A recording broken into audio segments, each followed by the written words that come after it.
سلامونه ستړي مشئ وخت مو په خیر تاسې تل زیرو نیوز 24 څخه د نن ورځې د مهمو خبرونو ټولګې ته ښه راغلاست یو. نن پنجشنبه د 1404 هجري لمریز کال د مرغومي 18مه چې د 2026 زیږدیز کال د جنوري له 8 سره برابره ده. تاسې تل زیرو نیوز 24 څخه د هیواد مهم خبرونه وړاندې کوم، خو په سر کې د مهمو خبرونو سرټکي. د متقي او عمان بهرنیو چارو وزیر خبرې. متقي د عمان بهرنیو چارو له وزیر سره پر دوه اړخیزو اړیکو ټلیفوني خبرې کړې دي. هیواد کې د 3 سترو پروژو پرانسته. د کابل شنو صنایعو پارک لپاره د برېښنا تولید او لیږد د 3 سترو پروژو چارو پیل پرانسته وشوه. او د خوړو نړیوال پروګرام له افغانستان سره د همکارۍ د دوام خبر ورکړی. اوس هم بشپړ خبرونه. متقي د عمان بهرنیو چارو له وزیر سره پر دوه اړخیزو اړیکو ټلیفوني خبرې کړې دي. د اسلامي امارت بهرنیو چارو وزیر مولوي امیر خان متقي او د عمان بهرنیو چارو وزیر بدر بن حمد البو سعیدي سره ټلیفوني خبرو کې د افغانستان او عمان پر دوه اړخیزو اړیکو، د دواړو هیوادونو ترمنځ د سوداګریزو اړیکو، ترانزیتي او ترانسپورتي همکاریو د پراختیا په تړاو هر اړخیزې خبرې کړې دي. متقي خپل عماني سیال ته په مناسب وخت کې کابل ته د سفر بلنه ورکړې او د دواړو هیوادونو ترمنځ په لوړه کچه سلا مشورې ګټورې بللې دي.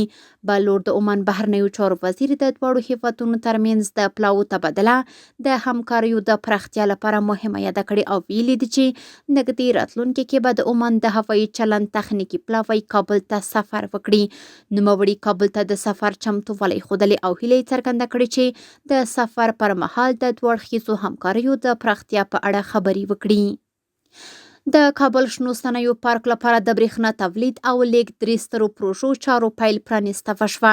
د کابل شنو صنایعو صنعتي پارک 40 میگا واټ لمریزې برېښنا تولید دستګاه، 126 میگا ولټ امپیر سب سټیشن جوړولو او د 220 کیلو ولټ برېښنا لیږد مزي غځولو 3 لویو پروژو چارو پیل پرانسته وشوه. یا د پرانسته کې د افغانستان برېښنا شرکت عمومي اجرایوي مشر ډاکټر عبدالباري عمر ویلي چې د یادې پروژې ارزښت 2.68 میلیارده افغانۍ دی چې د برېښنا د تولید او توزیع ستونزې به ډېرې ورسره حل شي.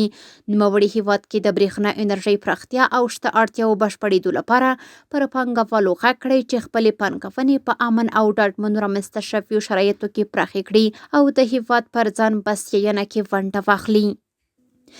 د خوړو نړیوال پروګرام له افغانستان سره د همکارۍ د دوام خبر ورکړی. له پیښو سره د مبارزې چمتووالي ملي ادارې او د خوړو نړیوال پروګرام د همکاریو د اسانتیا او پراختیا په موخه تخنیکي ناسته کې دواړو لوریو د لاسلیک شوې نقشې لارې په چوکاټ کې د همکاریو پر څرنګوالي، د ګډو بشري فعالیتونو پراختیا، راتلونکو ستراتیژیکو همکاریو او د بشري فعالیتونو د لا اسانتیا په اړه خبرې کړې دي. د غرض د خوړو نړیوال پروګرام پلاوی په راتلونکي کال کې له دې ادارې سره د خپل اصلي سکتور په توګه د ګډو همکاریو هوکړه لیک لاسلیکولو ته لیوالتیا څرګنده کړې. خوست کې یو شمېر وحشي مرغان بیرته طبیعت ته خوشي شول. د خوست ولایت مقام ویاند مستغفر ګوربز ویلي چې خوست کې یوه بیزو او یو شمېر وحشي مرغان د ښکاریانو له منګولو خلاص او د سپیرې ولسوالۍ په غرنیو سیمو کې بیرته خپل طبیعي چاپیریال ته خوشي شول. نوموړي زیاته کړې د خوست ولایت د چاپیریال ساتنې ریاست نظارتي ټیم له لوري د شنې قطې په همکارۍ د مرغانو خرڅلاو مارکېټ څخه د نظارت په ترڅ کې یوه غرنۍ بیزو او 3 وحشي مرغان ونیول شول چې د لنډ مهاله پاملرنې او مراقبت وروسته د سپیرې ولسوالۍ په غرنیو سیمو کې بیرته طبیعي چاپیریال ته خوشي شول.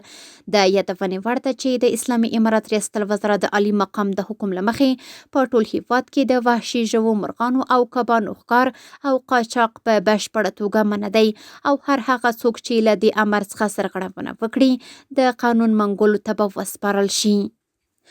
او وروستی خبر هم دا چې د ایران ملي راډیو ټلویزیون د نړیوالو اړیکو مشر عباس محمد نژاد په کابل کې د افغانستان د ملي راډیو ټلویزیون له مشر قاری محمد یوسف احمدي سره ولیدل. په کابل کې د ایران سفارت ویلي چې په دې لیدنه کې دواړو لوریو د رسنیزو پلاو د تبادلې، د روزنیزو ورکشاپونو د جوړېدو او د دواړو هیوادونو ترمنځ د اړیکو پیاوړتیا کې د رسنیو د رول په اړه خبرې کړې دي. کورني خبرونه هم دومره وو. د بهرنیو او سپورټي خبرونو لپاره زموږ پاڼې وڅارئ.